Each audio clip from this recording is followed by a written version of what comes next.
Nous recevons sur ce plateau Dr Cheikh Tidiane Gadio, ancien ministre des Affaires étrangères et grand panafricaniste. Bonsoir, monsieur le ministre. Bonsoir. Alors, 50 ans de l'UIA, devenu UIA, en regardant dans le rétroviseur, qu'est-ce que vous retenez? Je crois qu'effectivement, il faut regarder le rétroviseur, mais surtout, il faut rapidement revenir et tracer un peu les perspectives pour l'Afrique, pour le futur.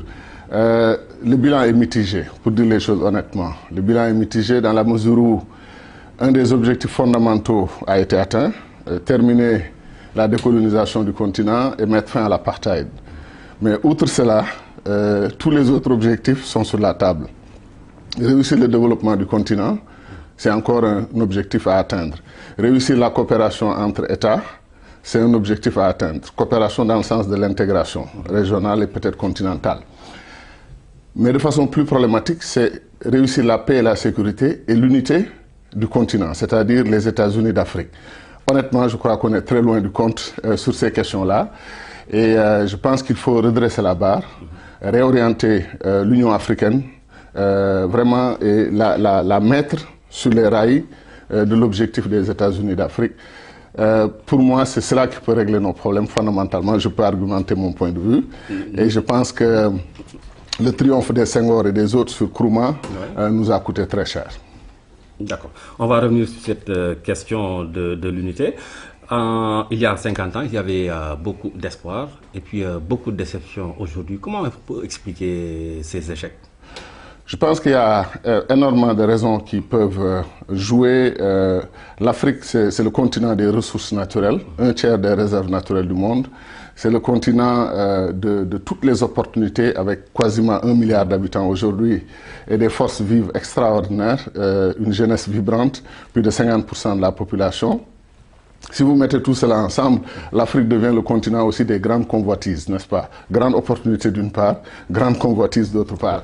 Et quand nos dirigeants, malheureusement, en 1963, écoutent un discours aussi clair du point de vue de la vision, des orientations, que celui de Kwame Nkrumah, qui demande que dans les 6 mois après le sommet d'Addis Abeba 1963, que l'Afrique mette en place un draft de constitution fédérale, qu'on travaille un commandement unifié de nos armées pour régler les problèmes de sécurité. Vous vous rappelez, Cheikh Anta Diop disait « la sécurité précède le développement ». Et donc la sécurité précède le développement, ça a été prouvé aujourd'hui avec les crises Mali, Somalie, République démocratique du Congo et autres. Donc Nkrumah pose les jalons, indique clairement les voies à emprunter. Malheureusement, des chefs d'État africains que je respecte. Senghor est un grand Africain, n'est-ce pas, qui a marqué l'histoire du continent. Mais j'ai relu son discours il n'y a même pas une semaine. J'étais choqué de voir qu'il était le grand théoricien du pas à pas, étape par étape. Alors moi, ce que je dis aux Senghoristes qui défendent que Senghor avait raison, c'est que 50 ans plus tard, leur bilan n'est pas bon. L'Afrique aujourd'hui est exsangue, l'Afrique traverse toutes les difficultés du monde et la théorie des cercles concentriques de Senghor, si elle a la beauté du verre, comme disait l'autre, elle en a aussi la fragilité. C'est-à-dire que l'Afrique n'a pas réussi à gagner le pari de l'unité, le pari de protéger et de mutualiser ses ressources naturelles, de développer ce continent. Nous avons essayé la voie individuelle, à côté de la Corée du Sud, de la Malaisie, qui ont essayé la voie individuelle. Ces pays-là ont réussi. L'Afrique n'a pas réussi la voie individuelle. Qu'est-ce qui nous reste? C'est la voie collective. Revenir au discours du fédéralisme, de l'État fédéral. Et Cheikh Anta Diop avait raison de dire qu'il faut rapidement faire basculer ce continent sur la pente de son destin fédéral. L'Union africaine doit s'atteler à cette tâche. D'accord. Avant d'arriver à la question du fédéralisme, il y a cette autre question. Aujourd'hui, l'Union africaine créée en 2002, est-ce qu'elle peut corriger les limites de l'OUA? Honnêtement, quand on a dit Union africaine, il y avait 2 interprétations. Ceux qui ont compris que c'était une sorte de mimétisme par rapport à l'Union européenne. Parce que vous savez que dans l'organisation, il y a de grands admirateurs du modèle de l'Union européenne. Or, l'Union européenne a certes des mérites, mais ce modèle a des limites. Nos amis européens aujourd'hui se posent aussi les mêmes questions que nous du fédéralisme européen. Est-ce qu'ils vont aux États-Unis d'Europe ou est-ce qu'ils vont continuer à rester des entités juxtaposées, concurrentes entre elles, n'est-ce pas, dans une compétition entre pays européens, ce qui les empêche d'être une puissance mondiale. Aujourd'hui, il n'y a que l'Europe. Si vous additionnez leur PIB des pays membres de l'Union européenne, cet ensemble dépasse les États-Unis d'Amérique. Il n'y a qu'eux qui l'ont réussi. Mais aujourd'hui, quand on parle des perspectives des puissances mondiales de demain, on parle de la Chine, de l'Inde, du Brésil et des États-Unis. 3 grandes fédérations et un pays continent comme la Chine. On ne parle même pas de l'Union européenne. Donc quand on a créé l'Union africaine, certains croyaient que la voie pour nous, c'est d'emprunter la voie de l'Union européenne. Je pense que la preuve est faite aujourd'hui que ce n'était pas la voie. Maintenant, quand on a dit Union africaine, certains ont cru qu'on voulait accélérer effectivement la démarche pour arriver aux États-Unis d'Afrique. Ça n'a pas été fait. L'autre grand défi que l'Union africaine voulait relever, c'est le défi de la paix et de la sécurité. Mais honnêtement, les résultats sont terribles. La République démocratique du Congo est en guerre quasiment déstabilisation, attaque, coup d'État, sécession depuis 1960. Avec l'assassinat de Lumumba, qui est un acte fondateur de la tragédie qui a frappé ce continent depuis lors. Ensuite, la Somalie. Nous avons vu un État s'effondrer sous nos yeux. Par la suite, nous avons eu le Libéria, qui s'est aujourd'hui remis pays convalescent, ce que j'appelle les États convalescents. Nous avons eu la Sierra Leone. Nous avons eu la crise en Côte d'Ivoire, que personne n'avait dans ses calculs, tellement ce pays était beau, grand, stable, etc. Il y avait des promesses pour un leadership continental. Le Soudan est arrivé avec le Darfour. Et malheureusement, ça se termine par quoi? La partition du plus grand État africain qui faisait notre fierté, le Soudan, en 2 États. Et plus grave maintenant, le printemps arabe est arrivé, avec ses conséquences immédiates sur le Sahel. Et nous avons eu la crise du Mali, la plus grande crise quasiment de l'histoire récente de l'Afrique, avec des pick-up qui entrent dans un pays africain et qui prennent 70% du territoire en 2 semaines. Ça pose quoi? La vulnérabilité de tous nos États. Ça pose quoi? Que l'architecture de paix et de sécurité en Afrique n'est pas opérationnelle, n'a pas réussi. Quand Nkrumah disait commandement unifié, Cheikh Anta Diop disait sécurité d'abord, on ne les a pas écoutés. Aujourd'hui, on se rend compte qu'aucun pays d'Afrique, excepté peut-être l'Afrique du Sud, et peut-être le Nigeria, et même le Nigeria aujourd'hui déstabilisé, fragilisé par Boko Haram, on se rend compte que les nouvelles menaces, notamment le terrorisme, prend l'Afrique comme une proie facile. Et nous devons, et je dois féliciter le président du Sénégal pour avoir effectivement fait la proposition d'une force africaine à mettre en place rapidement. Nous, on a aussi défendu cette idée à la tribune des Nations Unies le 25 avril quand il y avait la journée de l'Afrique. Nous avons défendu l'idée de mettre en place une force africaine d'intervention rapide, concentrée dans un seul pays, parce que l'idée de la force africaine en attente, 100 à 200 soldats par pays, qui attendraient que quand il y a une crise, un coup d'État, une rébellion, on les mobilise immédiatement. Ça n'a pas marché. Les moyens n'ont pas suivi, l'argent n'a pas suivi, etc.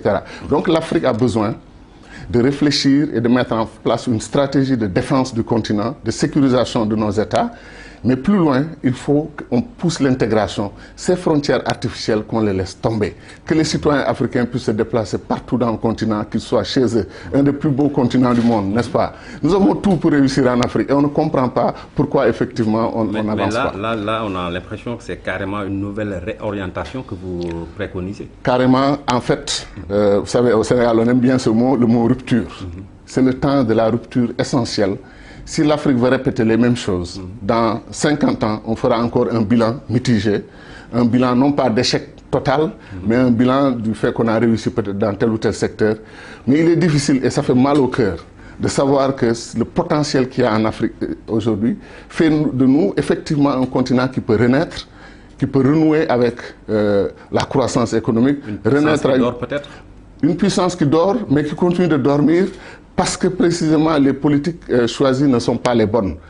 On a un instrument qui n'existe pas dans beaucoup de pays, c'est l'OUA, l'Union africaine. Ça a été une bonne chose que de créer au moins un mécanisme pour nous concerter, etc. Mais ce qui pose problème, c'est que vous avez tous les atouts entre les mains et vous agissez comme quelqu'un dont on a lié les mains dans le dos et vous refusez d'avancer. Et je vais vous dire une chose, je suis fondamentalement optimiste sur le fait que la jeunesse africaine est impatiente d'aller à l'unité, qu'elle n'acceptera pas ce que certains dirigeants africains veulent continuer à faire, marcher à pas de tortue. Ces jeunes veulent l'unité africaine demain. Et je suis convaincu qu'on va y arriver. Et ça prend quelques dirigeants, comme le dirigeant du Sénégal, qui est jeune, qui est panafricaniste, qui comprennent qu'il est urgent d'aller très vite et pour que l'Afrique change de visage. Et je suis convaincu qu'on sera le grand continent qu'on mérite d'être très rapidement. D'accord. Cette question du fédéralisme qui vous intéresse particulièrement. Alors pourquoi, malgré tous les discours, les pays africains n'y arrivent toujours pas? on a des blocages idéologiques. On parle de souveraineté. Certains disent nous avons conquis l'indépendance, nous avons notre souveraineté à défendre, etc. Mais cette souveraineté, elle vous fait sourire honnêtement quand vous y réfléchissez profondément. C'est quoi la souveraineté quand vous allez à Paris ou à Londres ou aux États-Unis et chercher effectivement des perfusions budgétaires pour pouvoir tenir, n'est-ce pas? Quand vous dépendez de l'argent des contribuables des pays développés avec l'aide au développement pour survivre, votre souveraineté pose problème. Quand ACMI ou le Moujoa ou de petits groupes comme ça, armés, peuvent entrer dans votre pays et saisir votre pays, commettre des atrocités sur vos populations, et vous n'êtes pas capable de régler le problème, vous faites appel, malgré votre souveraineté, dont n'est-ce pas, que vous mettez en avant tout le temps, vous appelez une puissance amie comme la France pour venir régler le problème à la place des Africains. Moi, j'ai beaucoup d'estime et de respect pour le peuple malien, mais je trouve que ce qui est arrivé au Mali, en fait, n'est pas une défaite du Mali en tant que tel, c'est une défaite collective des Africains. Après 50 ans d'indépendance, un petit groupe est venu nous attaquer, occuper le Mali et déstabiliser un peu tous nos pays. Il a fallu un pays comme le Tchad, qui est très conscient des questions de sécurité, peut-être plus que tous les autres pays de la zone saharo-sahélienne, avec 70 000 soldats, parce qu'ils passent le temps à se défendre à l'époque contre les invasions extérieures, venant de l'extérieur et tout, voilà, et coup d'État. Et ce pays-là est venu apporter une contribution et a quelque part sauvé l'honneur de l'Afrique en participant aux côtés des soldats français.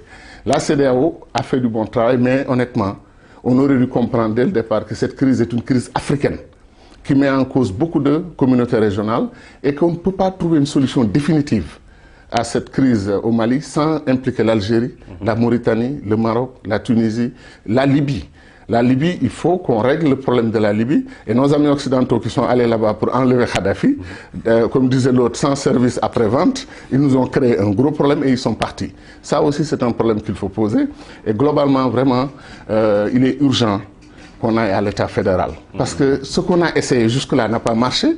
Qu'on ne nous dise pas que ce n'est pas une question de vision, c'est une question des leaders simplement, comment ils ont pratiqué c'est la vision elle-même qui mérite d'être réinterrogée, questionnée et peut-être mise de côté pour que Nkrumah et Cheikh Anta Diop, leur vision soit enfin appliquée pour qu'on ait les États-Unis d'Afrique. D'accord, docteur. Malheureusement, pour des contraintes de temps, on va arrêter cet entretien, mais je vais rappeler toutefois quand même cette conférence que vous donnez demain à Daniel Brottier à 17h sur les nouvelles perspectives pour une nouvelle Afrique renaissante. Merci d'avoir c'est moi, merci de m'avoir invité.